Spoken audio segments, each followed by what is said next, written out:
ସମସ୍ତଙ୍କୁ ସ୍ୱାଗତମ୍। ଆଜି ଆମେ ଅନ୍ତର୍ନିବେଶୀ ପରିସ୍ଥିତିରେ ଶିକ୍ଷାର୍ଥୀଙ୍କ ବିଷୟରେ ପଢ଼ିବା। ଆମେମାନେ ଜାଣିଛନ୍ତି ଯେ ଶିକ୍ଷା ହେଉଛି ସାମାଜିକ ପରିବର୍ତ୍ତନର ଏକ ମାଧ୍ୟମ, ଅର୍ଥାତ୍ ସମାଜର ବିଭିନ୍ନ ବର୍ଗର ଲୋକମାନଙ୍କ ମଧ୍ୟରେ ରହିଥିବା ପାର୍ଥକ୍ୟକୁ ଶିକ୍ଷା ଦୂର କରିଥାଏ। କିନ୍ତୁ ଆମ ଶିକ୍ଷା ବ୍ୟବସ୍ଥାରେ ଏମିତି ଅନେକ ଶିକ୍ଷାର୍ଥୀ ଅଛନ୍ତି ଯେଉଁମାନେ କି ବିଦ୍ୟାଳୟ ବା ଶ୍ରେଣୀ କାର୍ଯ୍ୟରେ ଅଂଶଗ୍ରହଣ କରିପାରନ୍ତି ନାହିଁ। ସାଧାରଣତଃ ଲିଙ୍ଗଗତ, ଜାତିଗତ, ସାମାଜିକ ଓ ଶାରୀରିକ ଭିନ୍ନତା ଥିବା ପିଲାମାନଙ୍କୁ ଆମ ବିଦ୍ୟାଳୟରେ ଗୁରୁତ୍ୱ ଦିଆଯାଇ ନଥାଏ। ଏହା ତାଙ୍କ ମୌଳିକ ଅଧିକାରକୁ କ୍ଷୁଣ୍ଣ କରିଥାଏ। ପ୍ରତ୍ୟେକ ପିଲାଙ୍କୁ ବିଦ୍ୟାଳୟ ଓ ଶ୍ରେଣୀ କାର୍ଯ୍ୟରେ ସମ୍ପୃକ୍ତ କରାଇ ତାଙ୍କର ସାମର୍ଥ୍ୟର ସର୍ବାଧିକ ବିକାଶ କରାଇବା ହେଉଛି ଅନ୍ତର୍ନିବେଶୀ ଶିକ୍ଷଣ ପରିସ୍ଥିତି। ଏଇଠି ଗୋଟେ ମନକୁ ପ୍ରଶ୍ନ ଆସେ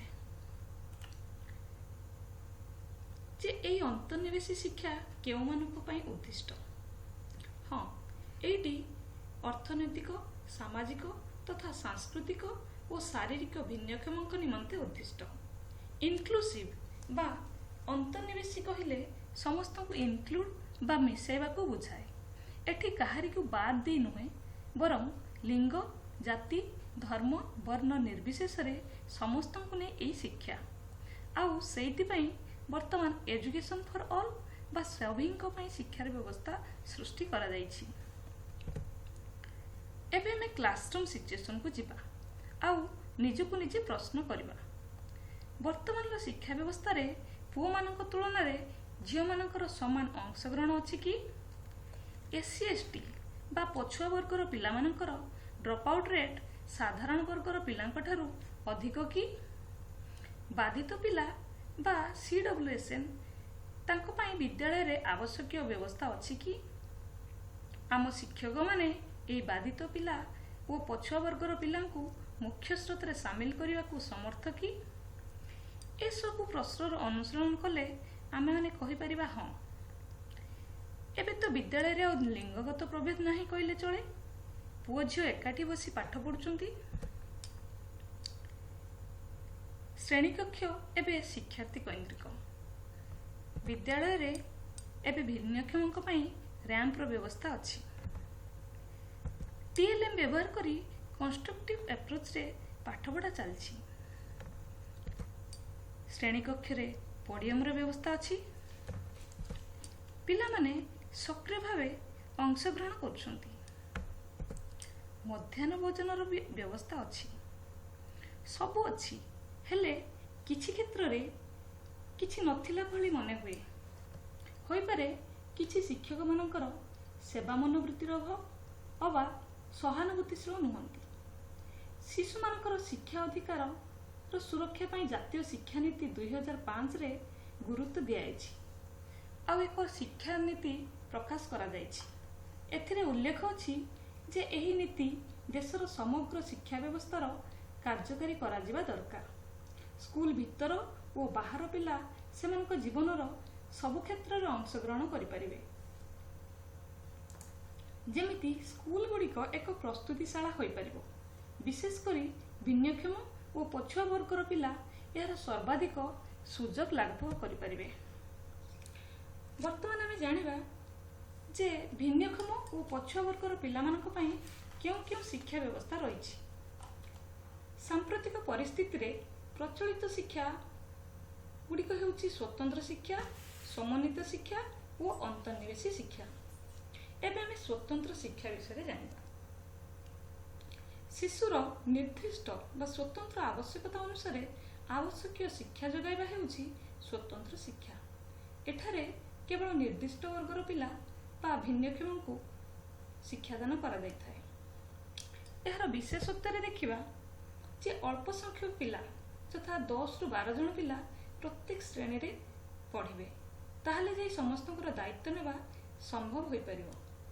କେବଳ ସ୍ପେଶାଲ ଟ୍ରେନିଂ ବା ସ୍ୱତନ୍ତ୍ର ପ୍ରଶିକ୍ଷଣ ପାଇଥିବା ଶିକ୍ଷକମାନେ ସେହି ବିଦ୍ୟାଳୟରେ ନିଯୁକ୍ତି ପାଇବେ। ସ୍ୱତନ୍ତ୍ର ଉପାୟରେ ଶିକ୍ଷାଦାନ ହେବା ସହ ଆବଶ୍ୟକୀୟ ଉପକରଣର ବ୍ୟବହାର କରିବେ। ଅଧିକାଂଶ ସ୍କୁଲରେ ମାଗଣାରେ ରହିବା ଓ ଖାଇବାର ବ୍ୟବସ୍ଥା ଥାଏ। ଏହି ସ୍ୱତନ୍ତ୍ର ବିଦ୍ୟାଳୟମାନଙ୍କରେ ଧନ୍ଦାମୂଳକ ଶିକ୍ଷା ଦିଆଯାଇଥାଏ, ଯାହାଦ୍ୱାରା ଭବିଷ୍ୟତରେ ଭିନ୍ନକ୍ଷମମାନେ ସ୍ୱରୋଜଗାରକ୍ଷମ ହୋଇପାରିବେ, କାହା ଉପରେ ବୋଝ ହୋଇ ରହିବେ ନାହିଁ। ଯେହେତୁ ଭିନ୍ନକ୍ଷମ ପିଲାମାନଙ୍କର କୌଣସି ଏକ ଅଙ୍ଗ ଅକାମୀ ହେବା କାରଣରୁ ଅନ୍ୟାନ୍ୟ ଅଙ୍ଗଗୁଡ଼ିକ ଅଧିକ ଆକ୍ଟିଭ ବା ସକ୍ରିୟ ଥାନ୍ତି, ତେଣୁ ସେମାନେ ବିଭିନ୍ନ ପ୍ରକାର କଳା ଓ କୌଶଳ ହାସଲ କରିଥାନ୍ତି, ଯେମିତିକି ଚିତ୍ର କରିବା, ଗୀତ ଗାଇବା, ନୃତ୍ୟ କରିବା, ବୁଣାବୁଣି କରିବା ଇତ୍ୟାଦି। ସେମାନଙ୍କର ସାମର୍ଥ୍ୟ ଅନୁସାରେ ଆବଶ୍ୟକୀୟ କୌଶଳ ଶିକ୍ଷା ଦେଲେ ସେମାନେ ସେହି ଦିଗରେ କୁଶଳୀ କାରିଗର ହୋଇପାରିବେ ଓ ତାଙ୍କ ସାମର୍ଥ୍ୟର ସର୍ବାଧିକ ବିକାଶ ଲାଭ କରିପାରିବେ, ନିଜକୁ ଅନ୍ୟମାନଙ୍କ ଠାରୁ ନ୍ୟୁନ ମନେ କରିବେ ନାହିଁ। ଜାତୀୟ ଶିକ୍ଷାନୀତି 1986ରେ କୁହାଯାଇଛି ଯେ ଅଧିକ ଅକ୍ଷମ ପିଲାଙ୍କ ଶିକ୍ଷା ନିମନ୍ତେ ପ୍ରତ୍ୟେକ ଜିଲ୍ଲାରେ ସ୍ୱତନ୍ତ୍ର ବିଦ୍ୟାଳୟ ଖୋଲାଯିବା ଆବଶ୍ୟକ। 1986 ପରେ ଆମ ଦେଶରେ ଅନେକ ସ୍ୱତନ୍ତ୍ର ବିଦ୍ୟାଳୟ ଖୋଲାଯାଇଛି। ଆମ ଓଡ଼ିଶାରେ ସର୍ବମୋଟ 102ଟି ସ୍ୱତନ୍ତ୍ର ବିଦ୍ୟାଳୟ ଓ ଗୋଟିଏ ମହାବିଦ୍ୟାଳୟ ଏବେ କାର୍ଯ୍ୟ କରୁଛି। କିନ୍ତୁ ଏହି ଶିକ୍ଷାରେ କେତେଗୁଡ଼ିଏ ଅସୁବିଧା ପରିଲକ୍ଷିତ ହୋଇଥାଏ। ପିଲାମାନେ ନିଜ ଘରଠାରୁ ଅଲଗା ହୋଇ ଆବାସିକ ବିଦ୍ୟାଳୟରେ ରହୁଥିବା କାରଣରୁ ଗ୍ରାମାଞ୍ଚଳର ଅଧିକାଂଶ ପିଲା, ପାଖାପାଖି 70% ପିଲା ଶିକ୍ଷା ଲାଭରୁ ବଞ୍ଚିତ ହୋଇଥାନ୍ତି। ସମାଜର ମୁଖ୍ୟ ସ୍ରୋତରୁ ଅଲଗା କରି ଶିକ୍ଷା ଦେବାରୁ ସେମାନଙ୍କ ମଧ୍ୟରେ ସମାଜ ପ୍ରତି ନକାରାତ୍ମକ ମନୋଭାବ ସୃଷ୍ଟି ହୋଇଥାଏ। ଏହିସବୁ ସମସ୍ୟାର ସମାଧାନ ନିମନ୍ତେ ସମନ୍ୱିତ ଶିକ୍ଷାର ଗୁରୁତ୍ୱ ରହିଛି। ଗ୍ରାମାଞ୍ଚଳର ଅଧିକାଂଶ ଭିନ୍ନକ୍ଷମ ପିଲା ଶିକ୍ଷା ଲାଭରୁ ବଞ୍ଚିତ ନ ହେବା ପାଇଁ ସେମାନଙ୍କୁ ସାଧାରଣ ବିଦ୍ୟାଳୟରେ ନାମ ଲେଖାଇ ଶିକ୍ଷାଦାନ କରାଯାଇଥାଏ। ଏଠାରେ ବାଧିତ ଶିକ୍ଷାର୍ଥୀ ଅଣବାଧିତ ଶିକ୍ଷାର୍ଥୀଙ୍କ ସହ ମିଳିତ ଭାବେ ଶିକ୍ଷା ଗ୍ରହଣ କରିଥାନ୍ତି। ଏଥିନିମନ୍ତେ ସ୍ୱତନ୍ତ୍ର ପ୍ରଶିକ୍ଷକ ନିଯୁକ୍ତ ହୋଇଥାନ୍ତି। ସେମାନେ ନିୟମିତ ଶିକ୍ଷକଙ୍କ ସହ ମିଶି ଯୋଜନା ପ୍ରସ୍ତୁତ କରନ୍ତି ଓ ଆବଶ୍ୟକୀୟ ସ୍ୱତନ୍ତ୍ର ଶିକ୍ଷା ଉପକରଣ ଓ ସହାୟକ ସାମଗ୍ରୀ ଯୋଗାଇ ଦେଇଥାନ୍ତି। ଏହି ସମନ୍ୱିତ ଶିକ୍ଷାର ଲକ୍ଷ୍ୟ ହେଉଛି ଭିନ୍ନକ୍ଷମଙ୍କର ସୀମାବଦ୍ଧତାକୁ କମାଇବା, ପ୍ରତ୍ୟେକ ପିଲାର ବୁଦ୍ଧିଗତ, ସମାଜରେ ସମସ୍ତଙ୍କ ସହ ଖାପ ଖୁଆଇ ଚଳିବା ଓ ନିଜ ମଧ୍ୟରେ ଆତ୍ମଶକ୍ତିକୁ ବିକାଶ କରାଇବା, ନୈରାଶ୍ୟକୁ ସ୍ଥାନ ନ ଦେଇ ଜୀବନକୁ ସାହସ ଓ ବିଶ୍ୱାସର ସହ ବଢ଼ିବାକୁ ପ୍ରେରଣା ଦେବା। ଆଉ ଏହି ନିମନ୍ତେ କାରକ ହିସାବରେ ଶିଶୁର ପ୍ରାକ୍ ପ୍ରସ୍ତୁତି ଏହି କଥା ବିଚାରକୁ ନିଆଯାଏ। ସାଧାରଣ ବିଦ୍ୟାଳୟକୁ ଆସିବା ପୂର୍ବରୁ ଯେପରି ଶିଶୁମାନଙ୍କୁ ଅଙ୍ଗନବାଡ଼ି କେନ୍ଦ୍ରରେ ପ୍ରାକ୍ ପ୍ରସ୍ତୁତି କରାଯାଇଥାଏ, ସେହିପରି ଦୃଷ୍ଟିବାଧିତ ପିଲାମାନଙ୍କୁ ଇନ୍ଦ୍ରିୟଗୁଡ଼ିକର ତାଲିମ ଓ ଶ୍ରବଣବାଧିତ ପିଲାମାନଙ୍କୁ ବାକ୍ ପ୍ରଶିକ୍ଷଣ ଦିଆଯାଇଥାଏ। ବିଦ୍ୟାଳୟରେ ଓ ଶିକ୍ଷକମାନଙ୍କର ସକାରାତ୍ମକ ଚିନ୍ତାଧାରା ଭିନ୍ନକ୍ଷମ ପିଲାଙ୍କର ମନୋବୃତ୍ତିକୁ ବିଶେଷ କରି ଧୈର୍ଯ୍ୟ, ଆନ୍ତରିକତା ଆଦିକୁ ପ୍ରଭାବିତ କରିଥାଏ। ସେହିପରି ସହାୟକ ସାମଗ୍ରୀର ବ୍ୟବସ୍ଥା ଓ ସହାୟକ ଶିକ୍ଷକଙ୍କର ସହାୟତା ଦ୍ୱାରା ସେମାନେ ନିର୍ଦ୍ୱନ୍ଦ୍ୱରେ ଶିକ୍ଷା ଲାଭ କରିପାରନ୍ତି। ଶିକ୍ଷକ ଶ୍ରେଣୀରେ ନଥିବା ବେଳେ ବା ବହୁ ଶ୍ରେଣୀ ପରିସ୍ଥିତିରେ ଭିନ୍ନକ୍ଷମ ପିଲାମାନେ ଅଣବାଧିତ ପିଲାମାନଙ୍କର ସାହାଯ୍ୟ ନେଇଥାନ୍ତି, ଯାହାକି ଭିନ୍ନକ୍ଷମ ଶିଶୁଟିର ତାର ସହପାଠୀମାନଙ୍କ ପ୍ରତି ସକାରାତ୍ମକ ମନୋଭାବ ପୋଷଣ କରାଇଥାଏ। ସ୍ୱତନ୍ତ୍ର ଶିକ୍ଷା ଭଳି ସମନ୍ୱିତ ଶିକ୍ଷାର ମଧ୍ୟ ଗୁଡ଼ାଏ ଅସୁବିଧା ଦୃଷ୍ଟିଗୋଚର ହୋଇଥାଏ। ଏହି ସମନ୍ୱିତ ଶିକ୍ଷା ଏହି ଯୋଜନାରେ ବିଭିନ୍ନ ବ୍ୟବସ୍ଥା ଯଥା ଶିଶୁର ପ୍ରାକ୍ ପ୍ରସ୍ତୁତି, ସମ୍ବଳ ଶିକ୍ଷକ, ସହାୟକ ସାମଗ୍ରୀ, ସ୍ୱତନ୍ତ୍ର ଶିକ୍ଷାଦାନ ଉପକରଣ ଆଦି ଉପଲବ୍ଧ ହେବା ପରେ ଯାଇ ଶିକ୍ଷାର୍ଥୀର ନାମ ଲେଖାଯାଇଥାଏ। ଯେଉଁ ବିଦ୍ୟାଳୟରେ ଏସବୁ ସୁବିଧା ନଥାଏ, ସେଠାରେ ସମନ୍ୱିତ ଶିକ୍ଷା ନିମନ୍ତେ ସୁଯୋଗ ଦିଆଯାଇ ନଥାଏ। ଏଠାରେ ଶିକ୍ଷାର୍ଥୀକୁ ସମସ୍ୟା ଭାବେ ବିବେଚନା କରାଯାଇଥାଏ। ଏଇଠି ଆସେ ଅନ୍ତର୍ନିବେଶୀ ଶିକ୍ଷାର ଧାରଣା। ଅନ୍ତର୍ନିବେଶୀ ଶିକ୍ଷା ହେଉଛି ଭିନ୍ନତା ଓ ବିବିଧତା ମଧ୍ୟରେ ଭିନ୍ନକ୍ଷମ ପିଲାଙ୍କୁ ଗୋଟିଏ ସମାନ କୋଠରୀରେ ସେମାନଙ୍କର ସମବୟସ୍କ ପିଲାଙ୍କ ସହ ଶିକ୍ଷାଦାନ କରାଇବାର ବ୍ୟବସ୍ଥା। ଏଇଠି ମନକୁ ପ୍ରଶ୍ନ ଆସିପାରେ, ଭିନ୍ନତା ଓ ବିବିଧତା କ'ଣ? ଯଦି ଆମେ କହୁ ଯେ ରାମ ଗୋଟିଏ ପୁଅ ପିଲା ଓ ଗୀତା ଗୋଟିଏ ଝିଅ ପିଲା, ତାହେଲେ ଆମେ ଏଇଠି ଜେଣ୍ଡର ଡିଫରେନ୍ସ ବା ଲିଙ୍ଗଗତ ଭିନ୍ନତାକୁ ବୁଝୁଛୁ।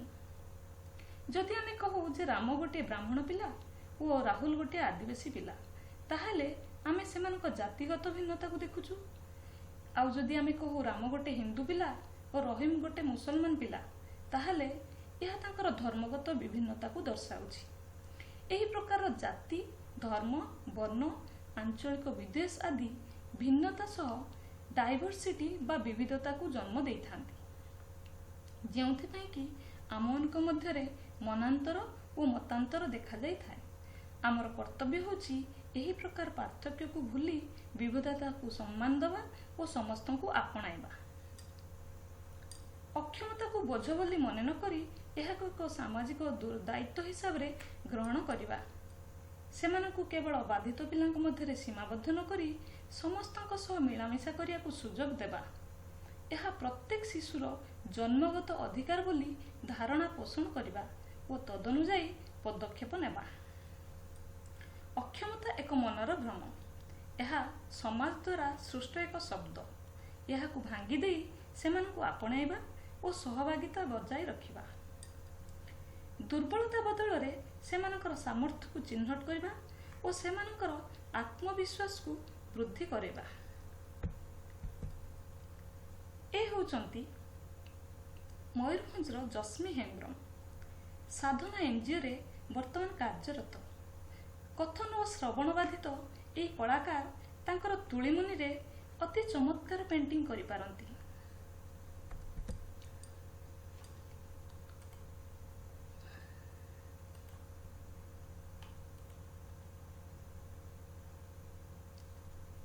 ଆଉ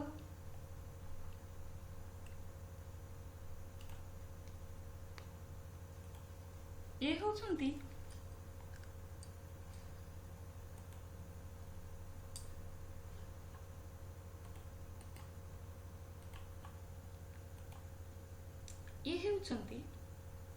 ମ୍ୟାଡାମ କ୍ୟୁରି, ଦୁଇ ଥର ନୋବେଲ ପାଇଥିବା ବିଜେତା।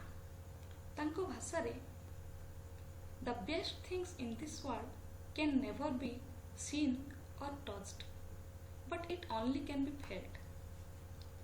ଆଉ ଏ ହେଉଛନ୍ତି ଅଷ୍ଟ୍ରେଲିଆର ମୋଟିଭେସନାଲ ସ୍ପିକର ନିକ୍ ଭିତ୍ସି। ହାତ ଗୋଡ଼ ନଥିଲେ କ'ଣ ହେଲା, ତାଙ୍କର ଦୃଢ଼ ଆତ୍ମବିଶ୍ୱାସ ତାଙ୍କୁ ସଫଳତାର ଶୀର୍ଷ ସ୍ଥାନରେ ପହଞ୍ଚାଇ ପାରିଛି। ଆଉ ଏ ହେଉଛନ୍ତି ସାଇଣ୍ଟିଷ୍ଟ ଓ କସ୍ମୋଲୋଜିଷ୍ଟ ଷ୍ଟିଫେନ୍ ହକିନ୍ସ। ଆଉ ଏଇ କୁନି କୁନି ପିଲାମାନେ, ଏମାନେ ହେଉଛନ୍ତି ଆଗାମୀକାଲିର ସମ୍ଭାବନା, ନୂତନ କିରଣ, ଯେଉଁମାନେ ନିଜକୁ ଅକ୍ଷମ ମନେ ନ କରି ସମ୍ଭାବନାର ବୀଜକୁ ରୋପଣ କରି ଚାଲିଛନ୍ତି। ତାହେଲେ ଆମେ କାହିଁକି ଆମ ଭିତରର ଅହଙ୍କାରକୁ ଦୂରେଇ ନ ଦେବା ଆଉ ସେମାନଙ୍କୁ ଆପଣେଇ ନ ନେବା?